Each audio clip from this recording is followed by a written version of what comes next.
Dear Kuya Bono,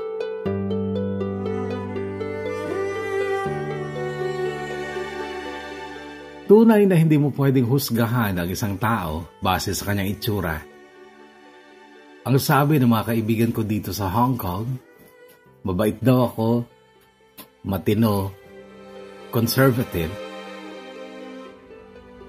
Sana nga ganun ako. Sana nga matino ako. Pero alam niyo ba ang totoo? Hindi ako matinong babae. May anak na ako. 7 years old na siya at tawagin na lang natin siya sa pangalang DJ. Mula ito sa pangalang Derwin at Jade. Sina Derwin at Jade ay mag-ama. Nakasama ko sila sa iisang bahay. Sa bahay na yon ay 3 lang kami at pareho ko silang naging asawa. Nabuntis nila ako, isinilang ko ang bata, ito nga si DJ. Ang tanong, sino kina Derwin at Jade ang ama ng anak ko?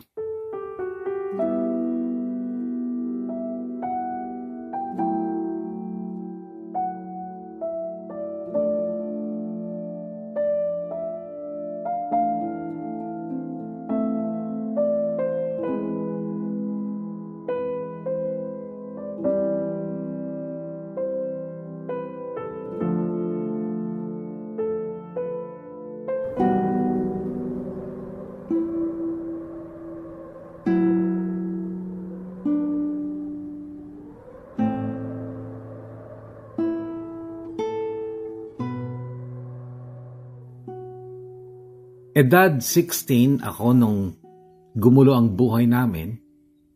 Tuliro ako noon dahil sa aking magulong pamilya sa Tarlac City. Naghiwalay ang magulang ko. Pareho silang nag-asawa ng iba. Napunta ako at ang bunsong kapatid ko kay mama. Yung 2 kuya ko naman ay napunta kay papa. Lasenggo ang sinamahan ni mama at ilang beses akong pinagtangkaan. Nagsumbong ako kay mama pero pinili niya ang lalaki. Binigyan niya ako ng pamasahe para pumunta kay papa sa San Fernando City, Pampanga. Pero hindi ko kasi kasundo ang kuya ko. Kaya sa halip na tumuloy kina papa ay namasukan akong waitress sa restaurant na pagmamay-ari ng mag-asawang Pakistani at Kapampangan sa Mabalacat, Pampanga. Nagtagal ako sa kanila kasi stay-in kami. Isa din si Paul sa dahilan kung bakit ako nagtagal doon. Si Paul ay nadatnan ko ng trabahador din sa restaurant na yon. All around siya. Hindi siya gwapo pero mabait siya kaya sinagot ko nung ligawan niya ako. Si Paul ang kauna-unahan kong boyfriend. Dahil magkasama kami sa iisang compound, hiwalay lang ng tulugan, ay may nangyari sa amin ni Paul. Nabuntis niya ako pero ayaw niyang ituloy ang pagbubuntis ko dahil hindi pa raw niya kaya ang magsustento ng bata. Ako si tanga, pumayag ako magpalaglag pero sobra akong nakonsensya. Unti-unti ay nawala ang pagmamahal at respeto ko kay Paul dahil habang inuusig ang konsensya ko sa pagpapa-abort ko ay siya ang sinisisi ko. Pakiramdam ko noon, Kuya Bono, ang sama-sama ko, ang dumi-dumi ko.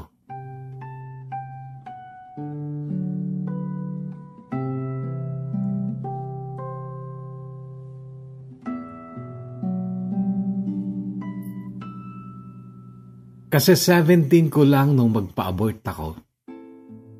Binago ko ang sarili ko.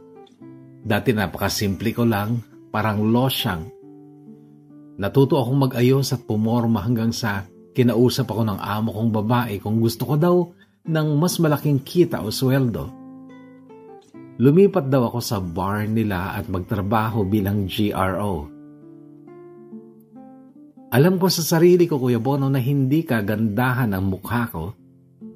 Nasanay ako noon pang high school ako sa salitang, maputi lang yan? O kaya, ano kaya ang itsura mo kung hindi ka maputi? Liban sa kaputian ko, alam ko din na may panlaban ng katawan ko. Likas na may kalakihan ng dibdib at balakang ko at sakto lang ang 5'3" na height ko.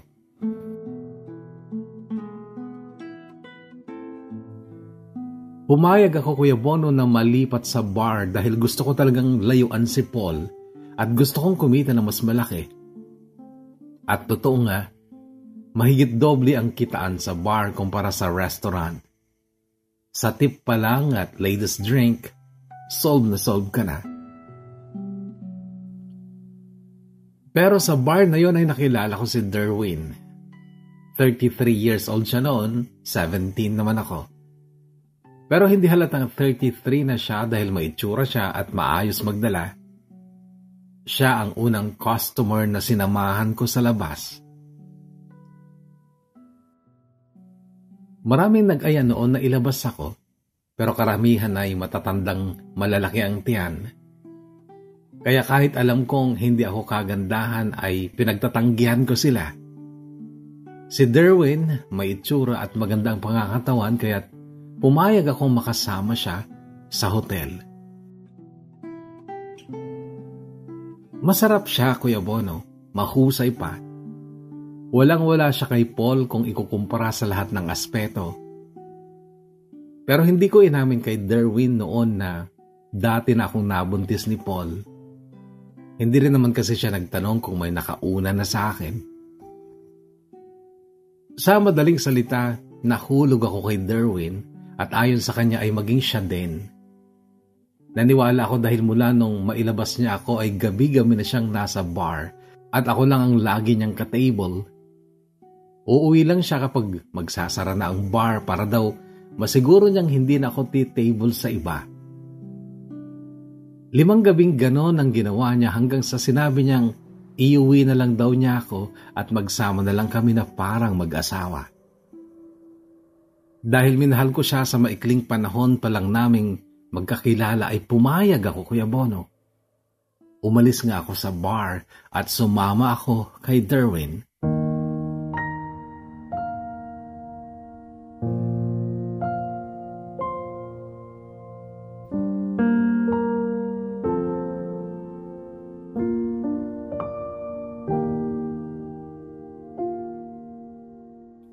June 2014 noong sumama ako sa bahay ni Derwin sa Sapang Biabas, Mabalacat, Pampanga.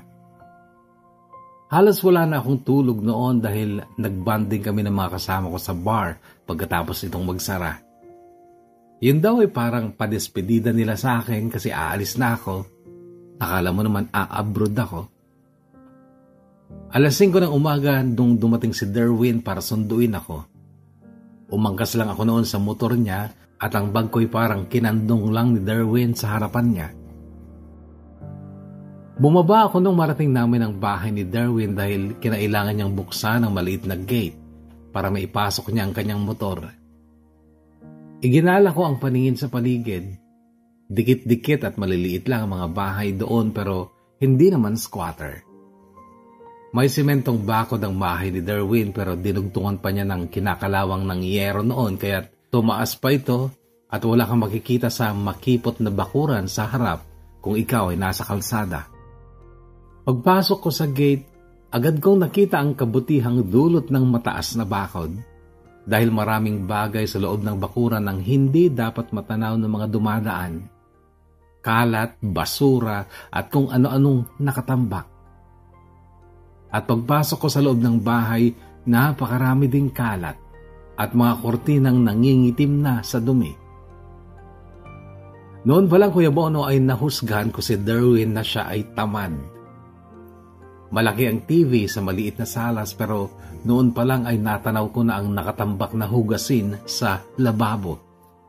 At nung pumasok ako sa kwarto ni Derwin, kaagad ay hindi ko nagustuhan ang amoy na nalanghap ko at tila nanghina ako sa nakatambak na labahin sa isang sulok ng kwarto.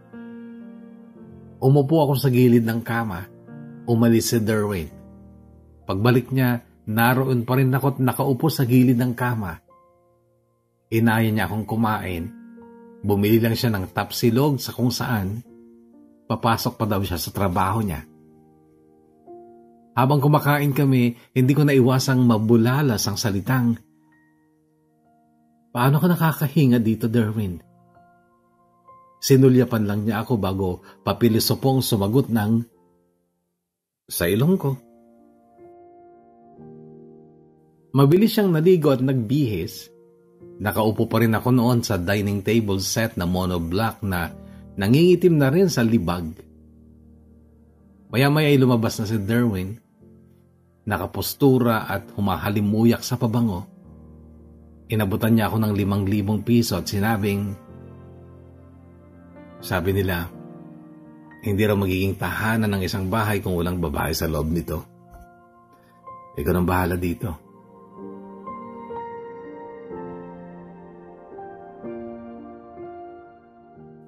Dati ko nang alam na matagal nang hiwalay si Derwin sa kanyang unang nakasama.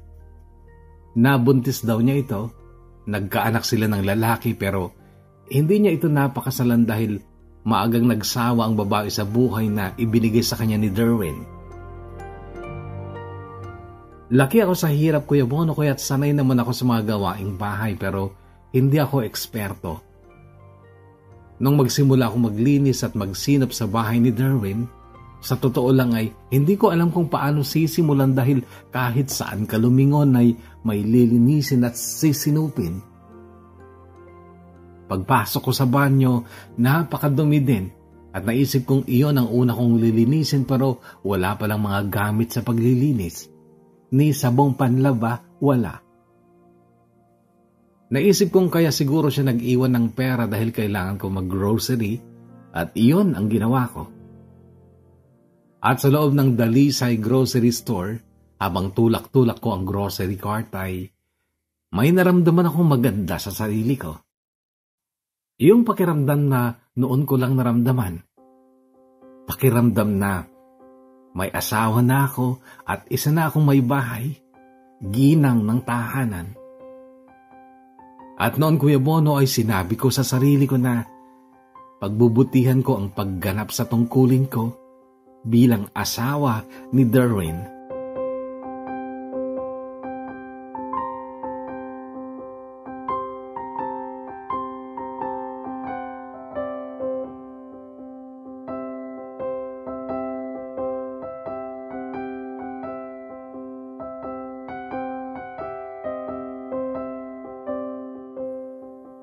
May mga tao sa kalsada sa tapat ng bahay ni Derwin noong bumaba ako ng tricycle na sinakyan ko galing sa Dalisay Grocery.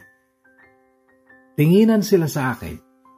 Yung matandang babae ay nakangiti kahit bungal kaya masaya ko ring nginitian. Noong makapasok na ako sa loob ng bakuran, ay naispatan ko pa ang isang tambak ding basura sa gawing kaliwa. Dumiretso ako sa main door ng bahay. At binubuksan ko pa lang ang doorknob ng pinto papasok sa maliit na salas ay ginapangan ako ng takot dahil may narinig akong kalampag sa loob ng bahay. Umatras ako upang silipin sa maliit na garahe ang motor ni Derwin. Baka kako bumalik siya pero wala naman ang motor. Nagpatuloy ang ingay at kaluskos sa loob ng bahay, kaya't nag-ingay na ako. Tinatawag ko ang pangalan ni Derwin paulit-ulit. Tumigil ang ingay sa loob pero biglang bumukas ang pinto at tumambad sa akin ang katawan ng isang binatilyong naka-boxer shorts lang. Makinis ang kanyang buong katawan at ang kanyang mukha, napaka-pogi. May hawak siyang walis at walang imik na umalis sa pinto noong mabuksan niya ito.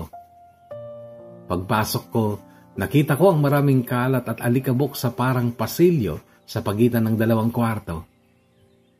Bukas ang pinto ng isang kwarto at doon nagmula ang mga kalat at alikabok sa pasilyo.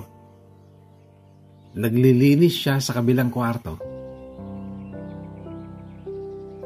Binaba ko sa mesa sa kusina ang mga pinamili ko at bumalik ako sa pintong nililinis ng binatilyo. Sino ka? Tanong ko pero sinulyapan lang niya ako. Lumabas ulit ako ng bakuran upang magpa-load para matawagan ko si Derwin. Pero yung matandang babaeng nakita kong nakangiti sa akin ay nagwawalis sa tapat ng bahay niya. Nakatabing katabi ng bahay ni Derwin. Nakangiti ulit ito sa akin kaya't nagtanong ako sa kanya. Ate, kamag-anak niyo po yung nakatira dito? Noon ay tumayo siya ng diretsyo at nakangiting sinagot ako. Yung unang may-ari ng bahay na yan, kapatid ko. Pero pinili nang tumira sa La Union kaya binenta na yan. Nabili naman ni Derwin. Kilala niya pong maigi si Derwin? Ay, hindi eh. Hindi naman kasi yan nakikisalamuha sa mga tao dito. Kahit yung dating asawa niya at yung mga naging asawa pa niya. Meron po kasing lalaki sa loob eh. Naglilinis po. Ah, si Jade, yung anak ni Elsa. Elsa? Ay oo, yung dating asawa ni Derwin. Po? Binata na po eh. Sabi ko kasi alam kong may anak si Derwin sa una niyang asawa pero akala ko bata pa, maliit pa. Binata na nga dahil yan naging kaibigan at kaklase ng apo kong si Teban. 15 anyos na si Teban. Nakita ko ngang bumaba ng tricycle kanina si Jade sa gawi doon. Pero hindi ko nakita kung paano siya nakapasok dyan kasi nakakandado naman yung gate na yan kanina. Teka lang yun Sino ka ba? Ikaw ba yung bagong asawa ni Derwin? Parang ganun na nga po. Sana magtagal ka naman dyan. Sana hindi ka magaya sa mga naunang inuwi ni Derwin dyan sa bahay niya.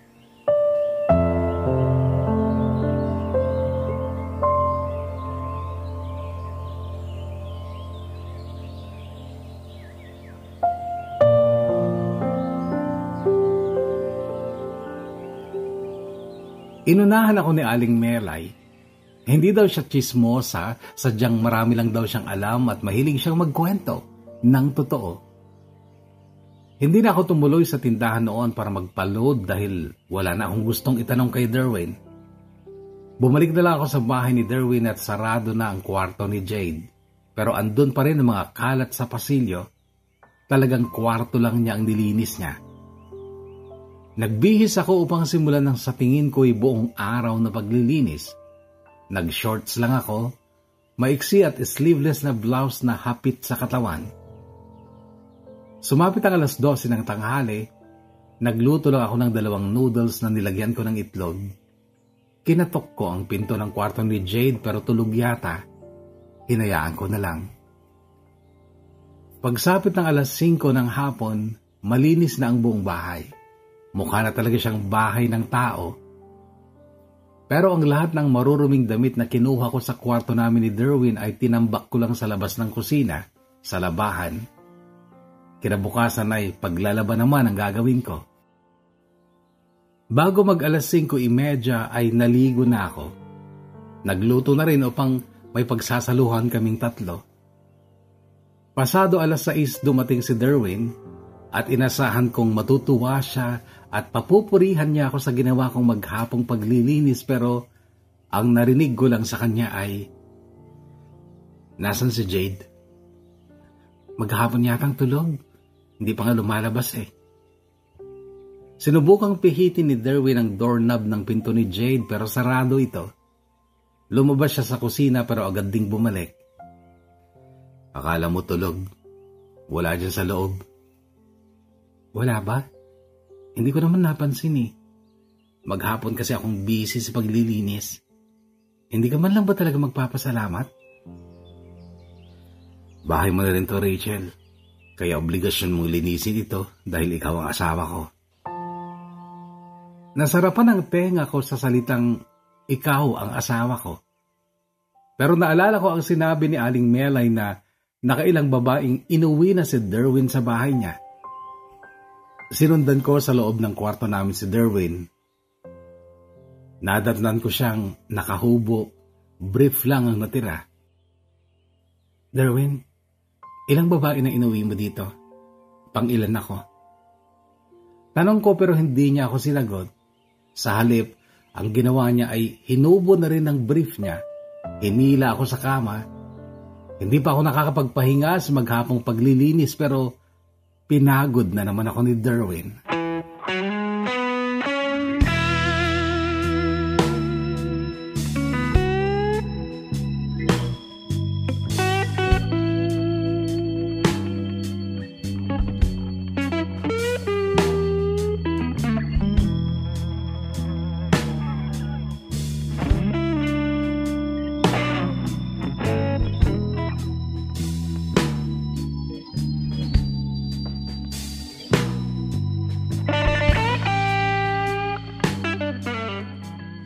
Pangatlo na daw ako.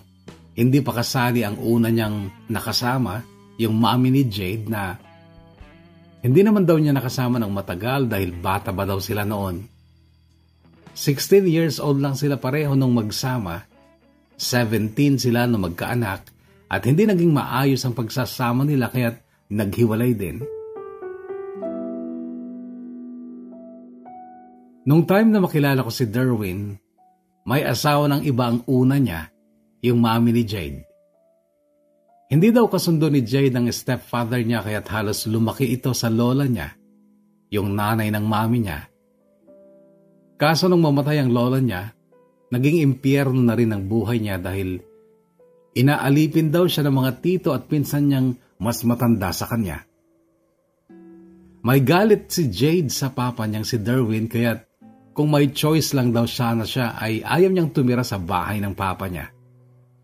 Madalas daw ay sa mga barkada lang nakikitira si Jade dahil mayroong ngang 3 bahay sana na pwede niyang tirahan pero hindi naman siya masaya, hindi siya kampante. Lahat ng ito ay naikwento sa akin ni Derwin nung gabing yon na binantayan ko siya habang umiinom sa harap ng bahay. Para pa rin ako nakatable sa kanya. Yun nga lang, wala nang bayad ang ladies drink ko. At ako pa mismo ang nautusang bumili ng alak sa tindahan sa labas. Iniwasan kong tanungin ang dahilan kung bakit hindi nagtagal ang 3 babaeng inuwi niya. Pero nung may tama na rin ako hindi ko na rin napigilan. Mga kasing ganda at kasing sexy mo kasi sila. At nung magtagal ay naisip nilang mas gaganda ang buhay nila kung makakatagpo sila ng iba. Yung mayaman, mapera. Kaya iniwan nila ako. Wala ganito lang ako. Hamak lang akong empleyado ng gobyerno. Aminado ako noon, Kuya Bono, na isip bata pa ako at sa totoo lang ay kinilig ako sa naging sagot ni Derwin sa akin na maganda at sexy daw. Maganda at sexy daw ako. Sinundan pa niya ng ganito. Pero sana ikaw, magtagal ka dito. Sana hindi ka magaya sa kanila. Iniwan lang ako. Sana mapagtiyagaan mo ang buhay na kaya kong ibigay sa'yo.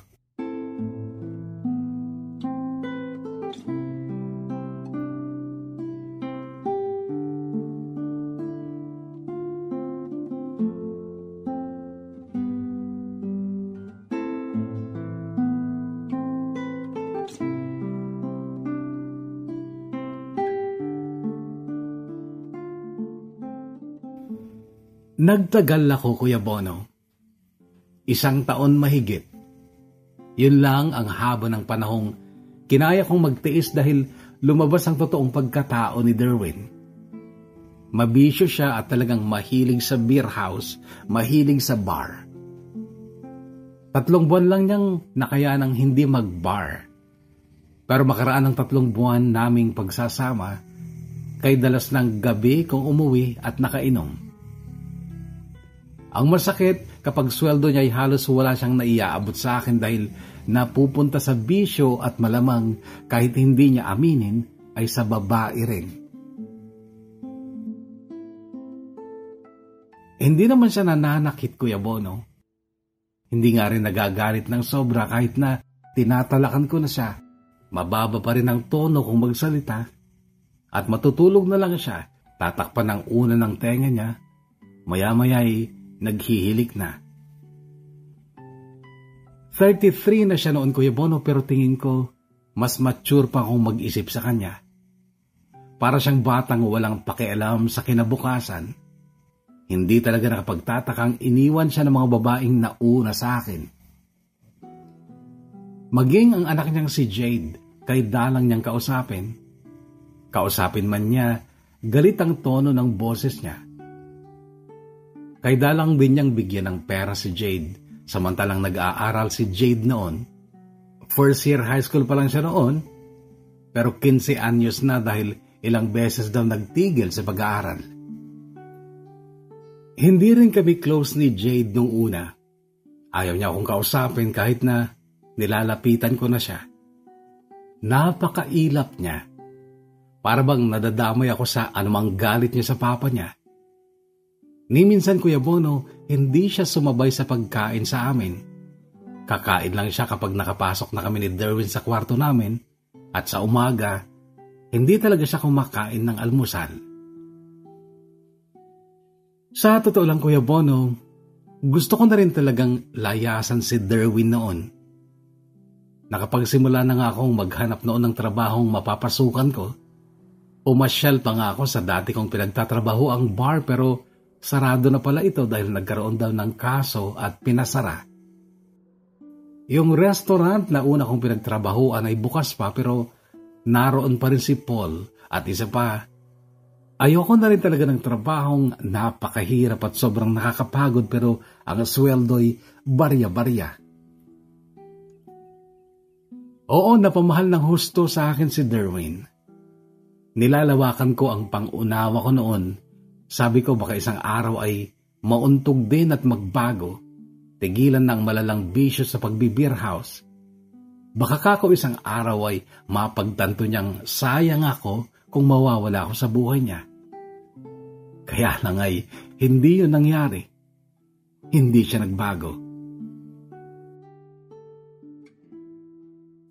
Dumating, Kuya Bono, sa puntong mahigit isang buwan ay hindi niya ako sinipingan. Hindi sa pagmamalaswa pero kainitan ko pa kasi noon, 18, at talagang tigang na tigang ako noon.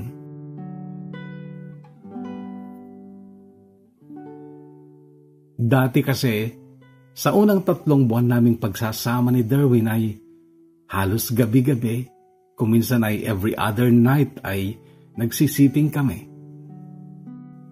Pero mula nung mabalik si Derwin sa bisyo niyang pagbe-beer house, pagbabar, umuuwing nakainom ay hindi man lang niya ako nilalambing.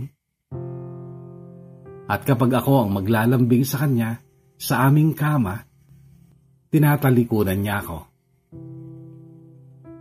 May isang gabi noon, sobra akong napahiya kasi ako na talaga ang nagsimula. Nakahiga na kami. Dinantay ko ang kamay ko sa dibdib niya. Hindi siya gumalaw.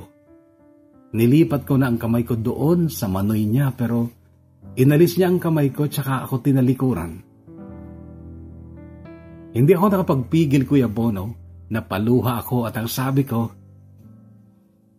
"Pati ba naman burat mo, Derwin, pagdadamot mo na?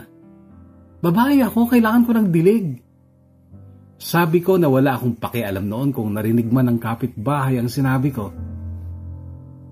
"Pagod ako, Rachel. Bukas na lang." "Derwin, baka hindi mo alam. Mahigit 1 buwan mo na akong hindi kinagalaw." "Bukas na nga. Matulog ka na." Napaluha ko noon dahil sa sobrang inis ko sa kanya. Hindi na ako nakatulog hanggang pumasok sa isip ko ang lumayas na. Lumuluha ako habang sinisilid ko sa bag ko ang mga damit ko. Nakakalungkot na. 1 taon ako sa poder ni Derwin pero yung mga damit ko nung sumama ako sa kanya, ni hindi nadagdagan. Yun pa rin ang mga damit na kinakarga ko noon sa bag ko noong maglayas ako. Tulog na tulog si Derwin. Siya, Kuya Bono, yung klase ng tao na kahit maingay at maliwanag, nakakatulog ng mahimbing. Iyon ang kauna-unahang pagkakataong nakagawa ko ng masama kay Derwin, Kuya Bono. Halos lahat ng pera niya sa wallet at sa harap na bulsa ng pantalon niyang nakasabit, kinuha ko. Nag-iwan ako ng 500 sa wallet niya.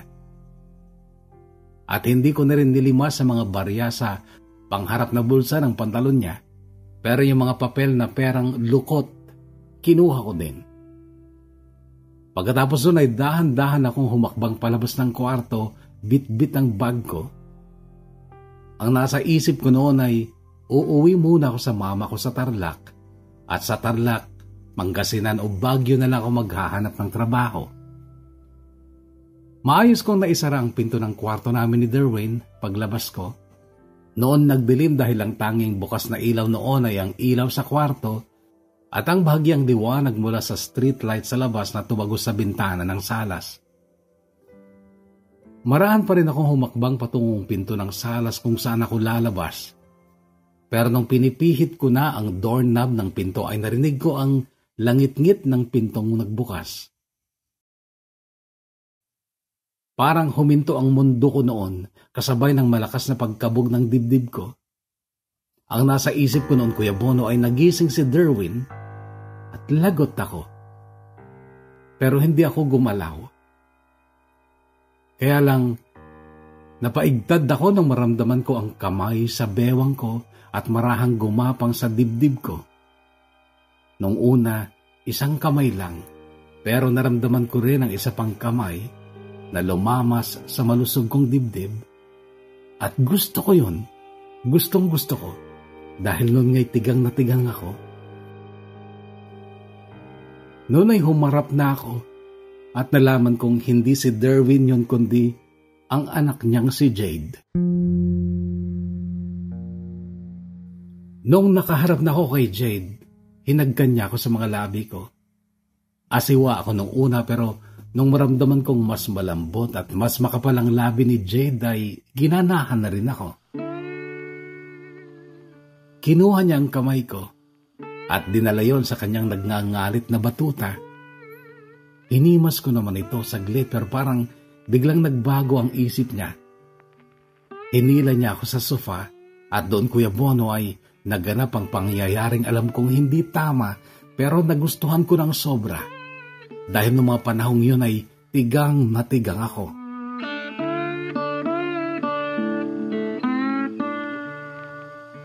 Pagkatapos namin ni Jade, umalis siya. Nagpunta ng banyo.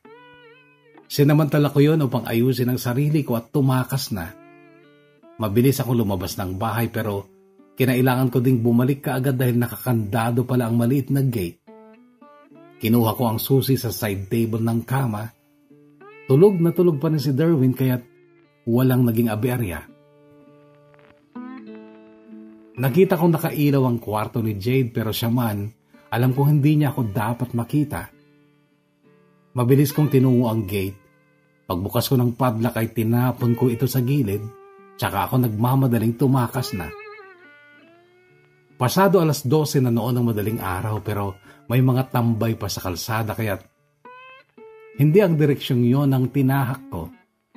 Kumaliwa ako kahit hindi ko alam kung saan yun patungo. Mabilis ang mga hakbang ko, mabilis din ang paghinga ko pero narinig ko pa rin ang mga yabag ng taong tumatakbo sa likod ko. Nilingon ko at nakita kong isang lalaki pala ang humahabol talaga sa akin at may dala rin siyang bag. Natigilan ako, Kuya Bono, nung maaninag ko kung sino siya. Si Jade.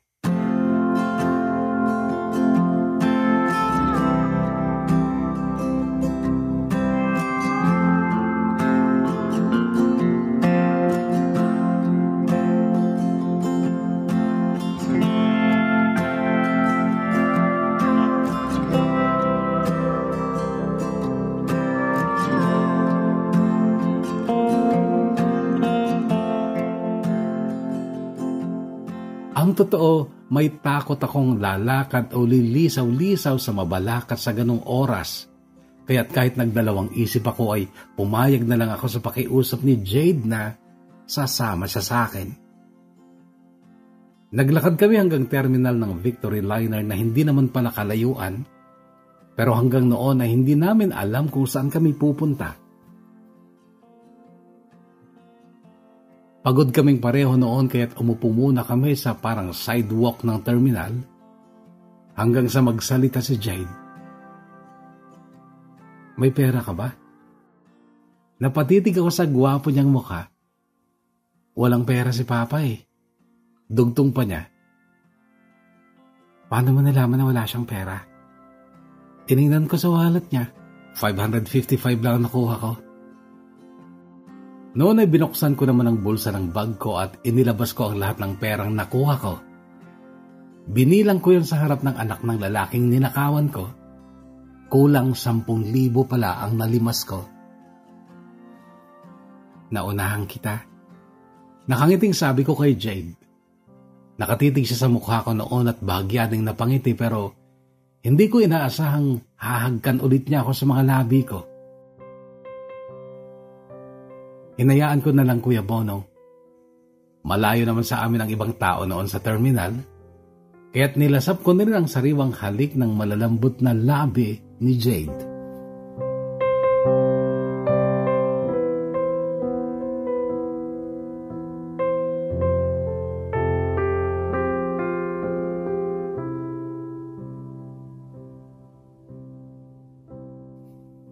May dumating na bus galing Baguio, papuntang Maynila. Hindi kami sumakay dahil pareho kaming takot ni Jade sa Maynila. Makaraan ng mahigit 1 oras pa isang bus ang dumating pero nakita naming papunta ito ng Baguio. Hinila ni Jade ang kamay ko noon at sabay kaming tumakbo palapit sa bus. Inalalayan din niya ako sa pag-akyat.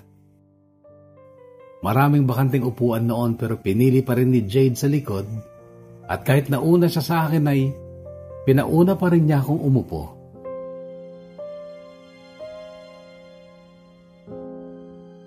Tahimik lang kami sa biyahe hanggang sa naramdaman kong sumandal ang ulo ni Jade sa balikat ko. Nakatulog na pala.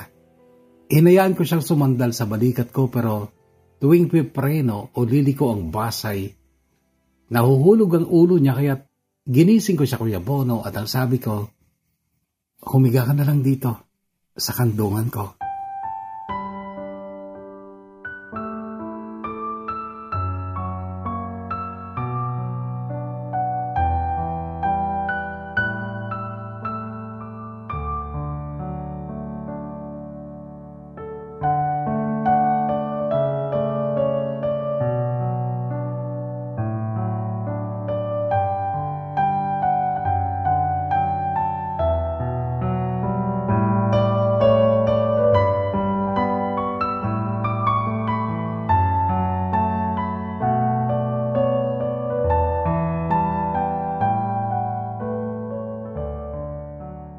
Mag-alas 5 na ng umaga nung makarating kami sa terminal ng Baguio.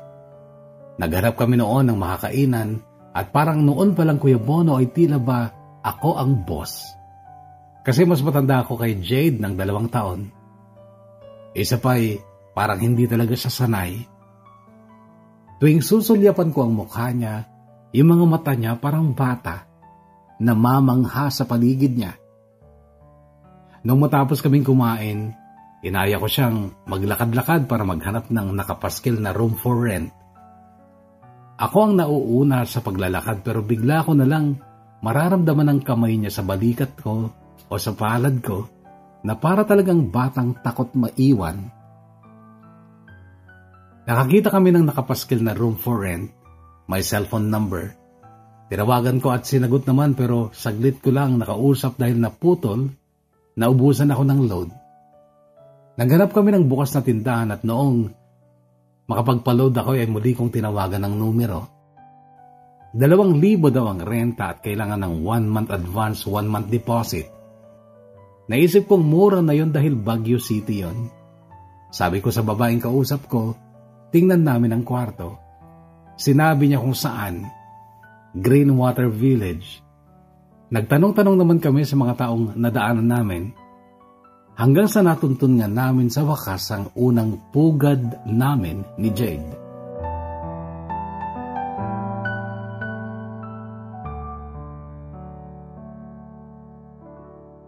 Napakalit lang ng kwartong yun Kuya Bono.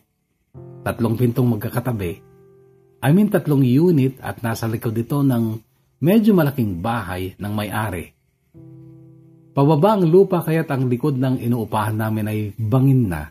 Pero hindi naman bangin na matarik, kundi pabulusok lang na lupa. Sa unang pinto ay 2 security guard ang nakatira. Yung gitna at dulong kaliwa ay bakante noon at ang kinuha namin ay yung nasa dulong kaliwa. Mabait naman si Ate Melly na siyang katiwala noon at siyang nakausap namin sa cellphone. Pero noon pa lang talaga Kuya Bono ay kapansin-pansin na ang malagkit na tinginan nila ng isang tenant na gwardya. Sa kwarto, may maliit na lababo lutuan. Mayroon na rin noong katring tabla na pangdalawahan. Ang banyo ay nasa labas, common CR yun. May bintana sa likod na dingding at pagtanaw mo'y makikita mo ang magandang tanawin. At sa gawi pa roon ay ang Camp John Hay. Nahagip din ng tingin sa malayo ang gusali ng The Manor at Camp John Hay, kung saan ako pinalad na makapagtrabaho bilang isa sa mga laundry girls o labandera.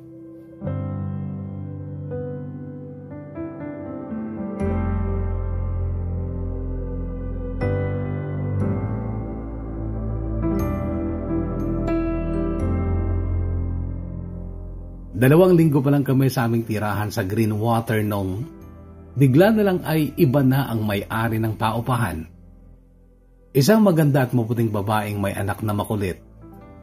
Yun pala, nagtanan sina Ate Meli at ang isang gwardya at tinangay nila ang pera ng may-aring si Ate Belinda.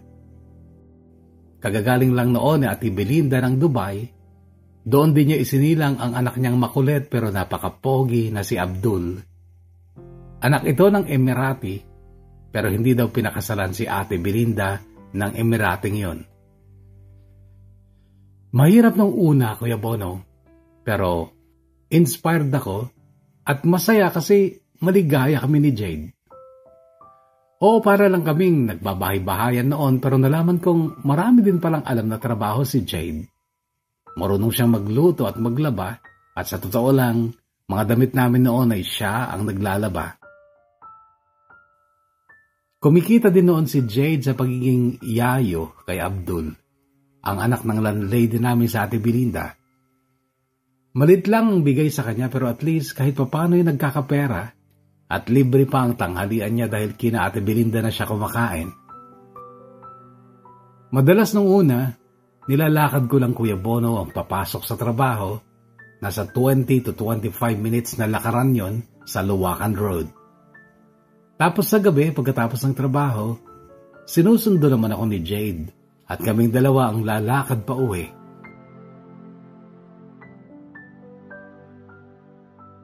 Nung magbuntis ako, sa totoo lang ay hindi ako sigurado kung kanino. Pilit kong kinakalkula ang petsa. Kaso bago kami naglayas ni Jade ay isang buwan din akong hindi sinipingan ni Derwin. Nung malaki na ang tiyan ko, hindi na ako pinapasok sa trabaho. Nag-alala ako noon kasi wala naman kaming malaking ipon. Pero naging blessing talaga sa amin si Ate Belinda. Kinupkup niya kami at siya pa ang gumastos sa panganganak ko. Pero sasabihin ko sa inyo Kuya Bono, nakadama ako ng matinding selos noon kina Ate Belinda at Jade. At parang sasabog ang mundo ko nung umamin sa akin si Jade na minsan daw ay may nangyari sa kanila ni Ate Belinda. Iyak ako ng iyak noon. Kapapanganak ko pa naman pero hindi ako naghorumentado o gumawa ng eksena. Kasi mabait talaga sa amin si Ate Belinda. Inisip ko na lang na siguro tinigang siya kaya kumuyang-yang na rin siya kay Jade.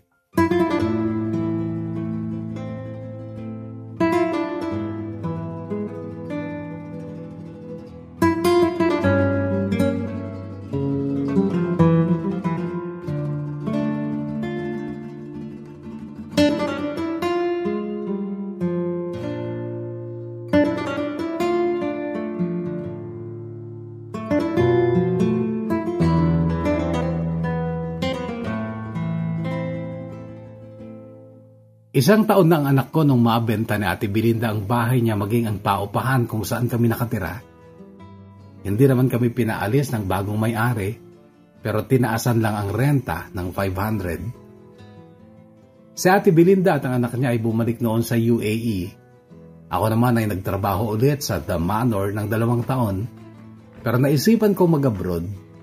At ngayon nga'y ako'y isa sa libo-libong domestic helper dito sa Hong Kong. 5 taon na ako dito Kuya Bono. 2 beses na akong nagbakasyon at nitong huling uwi ko ay nagpakasal kami ni Jade sa City Hall. Tapos na rin siya ng ALS at ngayon ay nag-aaral sa TESDA. Wala siyang hiya, Kuya Bono, dahil kasakasama niya si DJ, ang anak namin kapag pumapasok siya. Nakakatuwa silang pagmasdan dahil para lang silang magkapatid. May bisyo pa naman si Jade na kapag bibili ng damit, lagi siyang maghahanap ng mas maliit na size na kasya din sa anak niya para pareho sila. Hindi matalino ang asawa ko, Kuya Bono, kaya hindi ako umaasang magiging matagumpay siya o may mapapala siya sa pag-aaral niya. Sa totoo lang, kulang pa ang maturity niya. Pero ang hinahangaan ko sa kanya ay yung pagiging responsable niya sa anak namin. Sabi niya, hindi daw magagaya ang relasyon nila ni DJ sa naging relasyon nila ng ama niyang si Derwin. Hindi siya perfect husband, Kuya Bono. Alam kong nagpapalipos siya ng libog sa iba. Masakit yun para sa akin pero pinapalipas ko na lang. Basta't lagi kong sinasabi sa kanya na huwag niyang tuluyang sirain o guluhin ang aming relasyon dahil kasal kami. Sa ngayon ay nag-iipon ako, Kuya Bono, para magkaroon kami ng sarili naming bahay at tiwala akong matutupad ko ito dahil sinuwerte ako nung una pa lang na makatagpo ng napakabuting amo dito sa Hong Kong. Hindi rin ako gastador. Sa totoo lang, kuripot at matipid ako dahil nga wala din akong pinag-aralan at alam kong ang lakas at sipag ko lang ang aking puhunan para umalwa ng buhay ko at ng pamilya ko. Wala akong balita kay Derwin. Ang mama ko'y muling nag-asawa ng magsasaging na taga Nueva Vizcaya matapos makulong ang dati niyang kinakasama. Sina mama ay nakatira ngayon sa bundok at ayon sa kanya ay okay naman sila. Titiyakin ko rin, Kuya Bono, na hindi magagaya sa buhay ng ina ko ang magiging buhay ko. Sisikapin ko na kahit anong mangyari ay hindi ako bibitaw kay Jade kahit na maging tanga-tangahan pa ako. Mahal na mahal ko siya, sila ng anak ko. Sila ang buhay ko. Hanggang dito na lamang at sana'y mabasa mo rin ang simpleng kwentong ito ng buhay at pag-ibig ko. Gumagalang at nagpapasalamat, Rachel.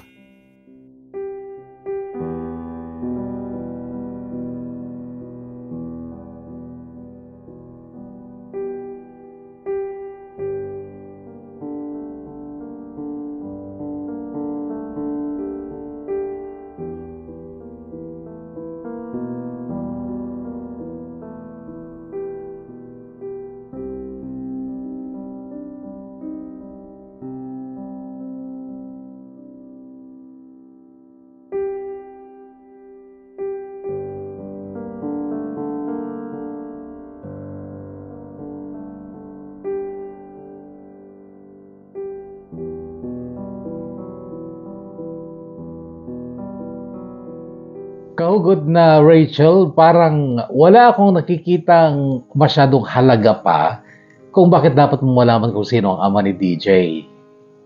Kasi kung magpapa-DNA test ka pa, gastos pa yun. At parang yun din ang lalabas kasi isang dugot laman yung suspetsa mong ama ng anak mo. At isa pa, minamahal naman ni Jade yung inyong anak, hindi ba? So, what for na mabother ka kung sino talaga ang ama? And ang wish ko lang talaga ay sana maligaya talaga kayo at maligaya ka lalo na although may mga agam-agam ka, suspetsya na talagang nilunok mo na lang yung takot at yung tawag dito, kawalan ng kaparatagan na nagtataksil sa'yo ang asawa mo, which is hindi fair, hindi ba? Kasi nga ikaw yung nagtatrabaho, ha? Ikaw ang breadwinner tapos sinusuklian ka ng ganon. Pero ang gusto kong kabiliban talaga sa iyo ay yung determinasyon mo na hindi masira ang inyong pagkasasama at lagi mo siyang binibigyan ng benefit of the doubt na nalulungkot siya na mahina pa siya sa paglaban ng tukso sapagkat mas bata siya sa'yo. For the time being siguro, ilang taon na ba kayo? Pero hindi dapat laging ganon na ikaw yung nang-uunawa kasi in the first place ikaw yung breadwinner at sana nasa iyo lahat ng respeto at magmamahal niya sapagkat napakalaki ng sakripisyo mo. Napakalaki. Hindi pwedeng i-take for granted yung sakripisyo ng bawat OFW, lalo yung mga domestic helper para sa kanilang pamilya. So sana naman ikaw, kahugot na Jade, kung nanonood ka, pakiusap lang, nag-aalala yung asawa mo na ikaw ay nagpapalipas ng kate sa iba at masakit yun sa kanya. Hindi porket inunawa niya nung umamin ka na may nangyari sa inyo ni Ate Belinda ay akala mo okay na. Hindi dapat ganun. Isipin mo may damdamin yung asawa mo at mahal na mahal ka, kaya dapat ay irespeto mo at galangin ang pagmamahal niya sa'yo. Pahalagahan lalo na. Okay? At sana ay maging strong pa ang inyong relasyon at magtagumpay kayo, matupad niyo ang lahat ng pangarap niyo. At importanteng makiayon ka, makisama ka, kahugot na Jade. Okay? Sa totoo lang, napakaswerte mo kay Rachel sapagkat na ikwento niya yung ilang bahagi ng buhay mo na ikaw ay inaapi, binubuli at meron ng 3 bahay na pwede mo sanang tirhan kaya lang hindi ka komportable, hindi ka kampante, tinangay ka ni Rachel at binigyan ng maayos na buhay, hindi lang maayos na buhay kundi punong-puno ng pagmamahal at sana yun ang pakaisipin mo lagi, Jade, kung nanonood ka. Again, kahugot na Rachel, maraming salamat at gustong-gusto ko ng iyong kwento. Mabuhay ka and God bless you more. Sa ating mga shoutout, mga kahugot, first 20 lamang ito mula sa Facebook.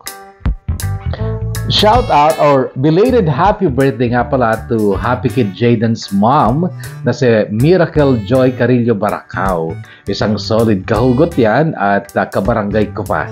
Happy birthday and may God bless you with your heart's desires. Pa-shoutout po sa mga kasama kong addict din sa mga kwento ko.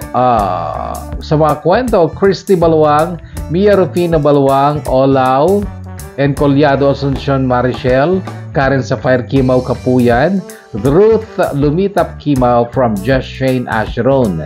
Shoutout sa mga anak ko, Mark Villanueva, Ruthie May Villanueva, at sa family de la Cruz po from Minagbag, Quezon, Isabela. Thank you po, Kuya, from Molin de la Cruz. Molin de la Cruz. Shoutout po sa KBL nga Baligatan, Bulanao, Tabuk City from July Cesar Tinipak Matda. Salamat. Madam Ella Reyes Corcuera, shoutout niyo mula kay Sir Moises de la Cruz. Shoutout po ang Amado Gallardo family from Haro, Iloilo, from Melody Melanie Sagun Amado 2. Thank you. Shoutout po sa dalawa kong anak na si CJ at Jmar from Maricris Dumlaon, Uson. Angela Ligayo, shoutout to you. Also pa shoutout kuya sa anak ko, Alexander Galasi, at sa asawa ko, Michael Dalit Galasi from Galasi Guting, Linlin. Javier family of Piat, especially to my anak, Stephen Kurt, at sa asawa ko, sa Barangay Minagbag, Quezon, Isabela from Josephine Javier Viterbo. Val Ray Acoba from Palasyan, San Agustin, Isabela, shoutout to you. Udidin Ngayaan of Tabuk Kalinga, shout out to you. Jinky of Dubai, shout out to you. Pa-shoutout po sa lahat ng family ko dyan sa San Miguel at Imurong Bagao, sa asawa ko Onad Cabaro at dalawa kong anak Ayesha at Zareen Faye, at sa lahat na din na kagaya kong adik makinig sa programa mo from Luis at Taginod Balad. Maraming salamat. Dumanas Mirariana, shout out to you. Caroline Castillo, shout out to you. Caroline Castillo, Aangan of Taiwan. Jepot Natok of Saguday Quirino, shout out to you. Shout out din sa family ko dyan sa Katagaman Pardo at Peña Blanca from Cornelia Tuliao Consejo. Pa-shoutout po Kuya Bono ang dalawang Sofia ko, Sofia Angela and Sofia Angeline, and my partner Clifford Draquino from Jaylene Lopez Onate of Montreal, Quebec, Canada. Negrita Igorota Colaija, shoutout to you. Ganun din pa-shoutout sa asawa ko na adik na din sa pakikinig sa'yo, Jojo ng Minagbagkas ng Isabela from Lilibet, Balinsat, Sabado. Maraming salamat at yan na muna. Muna tayo magkakarinigan sa panibagong kwentong hatid ng SIT Somewhere in Time. Stay healthy, kahugot, stay safe, and God bless you all.